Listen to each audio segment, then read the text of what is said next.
అరాచక ఆటవిక ప్రభుత్వం ప్రజా సమస్యలను చర్చించేదానికి శాసనసభలో అవకాశం ఇవ్వటం లేదు. ఒకవైపు ధరల భారంతో ప్రజలు అల్లడాలిపోతున్నారు.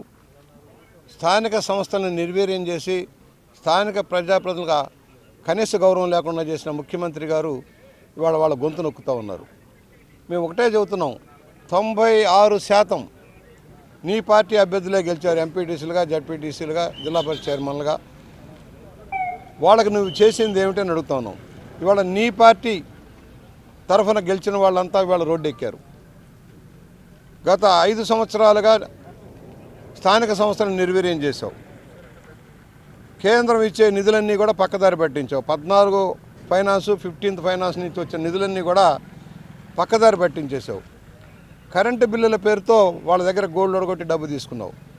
స్థానిక సంస్థల పన్నుల ద్వారా వసూలు చేసుకున్న డబ్బు కానీ, మైనింగ్ సెస్ కానీ అన్నీ రాష్ట్ర ప్రభుత్వం కబ్జా చేసేసింది.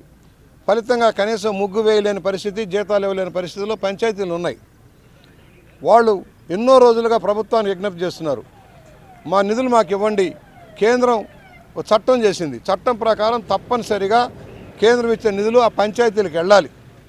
కానీ ఈ ప్రభుత్వం మొండికేసి కేంద్ర చట్టాలను కూడా ధిక్కరించి మొత్తం నిధులు వేల కోట్ల రూపాయలు రాష్ట్ర ఖజానాకి జమ చేసుకుంది.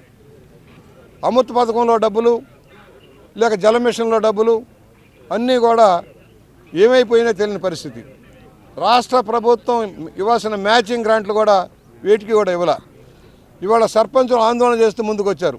మా సమస్యలు మాకు గౌరవం లేదు, వాలంటీర్ వ్యవస్థను పెట్టి మమ్మల్ని నిర్వీర్యం చేశారు, మా అధికారాలు కత్తెర వేశారు, చెక్ పవర్ లేకుండా చేశారు అని భయపడతా ఉంటే వాళ్ళని వాళ్ళు అరెస్ట్ చేసి పోలీస్ స్టేషన్లకు తరలించడం అమానుషం, అకృత్యం. చేతగాని ముఖ్యమంత్రి స్థానిక సంస్థల్ని రాజ్యాంగం ప్రకారం బలోపేతం చేయాల్సి వస్తే వాటిని నిర్వీర్యం చేసి తన పార్టీ ప్రచార ఆర్భాటాల కోసం వాలంటీర్ వ్యవస్థను పెట్టి వాళ్ళ ద్వారా నీ పార్టీ ప్రచారం చేస్తూ ఉన్నావు. ఇవాళ ఎవరైతే సేవా లక్ష్యంలో ఉండాల్సిన వాలంటీర్లు నీ పార్టీ అనుబంధ విభాగంగా మార్చి వాళ్ళ ద్వారా ఇవాళ పార్టీ ప్రచారాలు చేస్తూ ఉన్నావు. నీ మీటింగులకు జనం రాకపోతే వాలంటీర్లు పెట్టి లబ్ధిదారుని బెదిరించి బొకాయించి వాళ్ళని తరలించుకొచ్చే పరిస్థితుల్లో ఉన్నామంటే ఎంత సిగ్గుచేటు ఆలోచించాలి. నీ పార్టీ నాయకులు, నీ పార్టీ కార్యకర్తలు చేయవలసిన పని వాలంటీర్లను పెట్టి డ్వాక్రా మహిళల్ని, ఆశా వర్కర్లను బెదిరించి బొకాయించి తెస్తే వాళ్ళు మధ్యలోనే పారిపోతూ ఉన్నారు. ఇవాళ ప్రజా ఉద్యమాలు మొదలైనవి. మొన్నటిదాకా అణిచివేశావు. ఒక రాజ్యాంగ వ్యతిరేకంగా, చట్ట వ్యతిరేకంగా నువ్వు నిర్ణయాలు తీసుకున్నావు.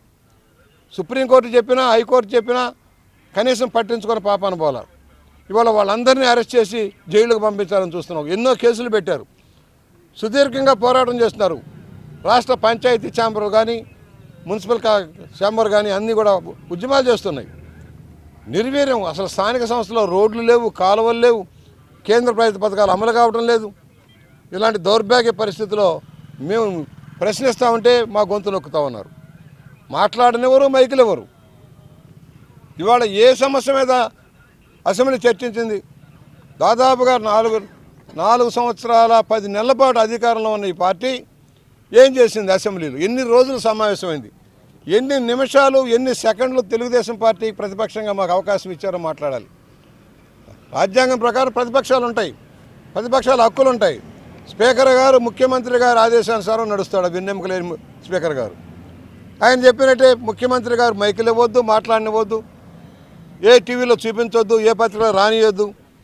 అసెంబ్లీ ప్రాంగణంలో ఇన్ని వేల మంది పోలీసులు ఎప్పుడైనా చూసారా మీరు ఎవరైనా? ముఖ్యమంత్రి గారి తాడేపల్లి ప్యాలెస్ నుంచి ఇక్కడికి కనీసం 4,000 మంది పోలీసులు పెట్టుకున్నాడు.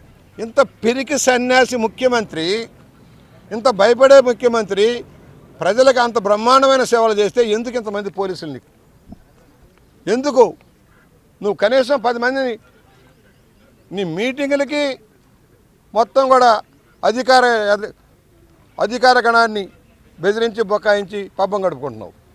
నీ మీటింగ్లో జనం నిలబడటంలా, డబ్బులు ఇచ్చినా, భోజనాలు పెట్టినా, బిర్యానీలు ఇచ్చినా, బ్రాందీ సీసాలు ఇచ్చినా ఎవడ నీ మీటింగ్లో నిలబడటంలా.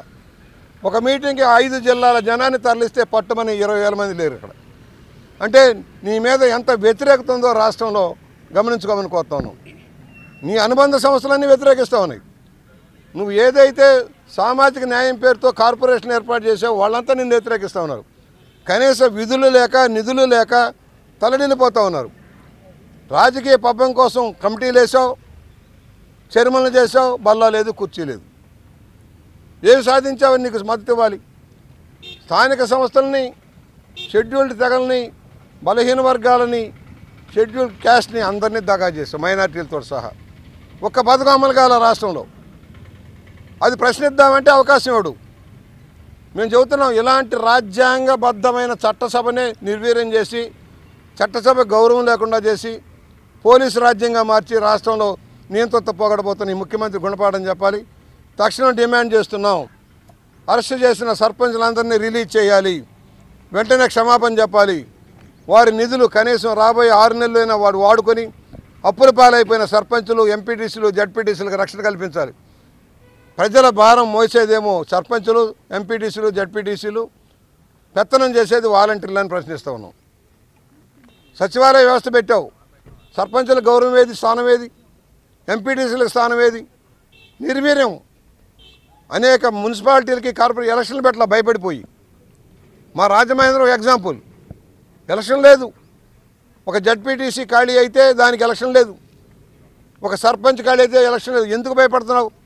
నీకు అనుకూలమైన చోట దబాయించి ఓట్లు వేయించుకోగలిగిన చోట మాత్రమే ఎలక్షన్ పెట్టి, ప్రతిపక్షాలు బలంగా ఉన్నాయంటే ఎలక్షన్ పెట్టాలి. ఇలాంటి దుర్మార్గ ముఖ్యమంత్రి నేను చూడాల. రాక్షస పాలన అంతం కావాలి. స్థానిక మహాత్మా గాంధీ గారు చెప్పినట్టుగా, అంబేద్కర్ మహాశయుడు ప్రవచించినట్టుగా రాజ్యాంగ హక్కుల్లో, ప్రాథమిక హక్కుల్లో స్థానిక సంస్థలు కూడా బలోపేతం చేయాలి. స్థానిక సంస్థలు కోఆపరేటివ్ వ్యవస్థను నిర్వీర్యం చేశాడు. నామినేటెడ్ పోస్టులతోటి దోపిడీ చేస్తూ ఉన్నాడు. ఆఖరికి సహకార రంగాన్ని కూడా సర్వనాశనం చేసిన ముఖ్యమంత్రి ఎవరున్నారంటే జగన్మోహన్ రెడ్డి. ఇలాంటి ముఖ్యమంత్రి గుణపాఠం చెప్పాలి. ఇవాళ మమ్మల్ని సస్పెండ్ చేసినంత మాత్రాన మా గొంతు నొక్కలేడు. ప్రజల మధ్యకి వెళ్తాం, ప్రజా పోరాటాల ద్వారా వైఎస్ఆర్ పార్టీ గుణపాఠం చెబుతాము. ఇలాంటి శాడిస్ట్ ముఖ్యమంత్రిని సాగనంపేదాకా పోరాటం ఆగదు. ఈ సర్పంచుల సంఘానికి మా పూర్తి మద్దతు ఇస్తున్నాం. అలాగే ఇవాళ ఆశా వర్కర్లు, అంగన్వాడీ వర్కర్లు అందరికీ కూడా దగా మోసం చేశాడు. వాళ్ళందరికీ కూడా న్యాయం జరిగేంత వరకు కూడా వాళ్ళకి మద్దతుగా ఉంటామని సవినయంగా మనవి చేస్తూ ఉన్నాం.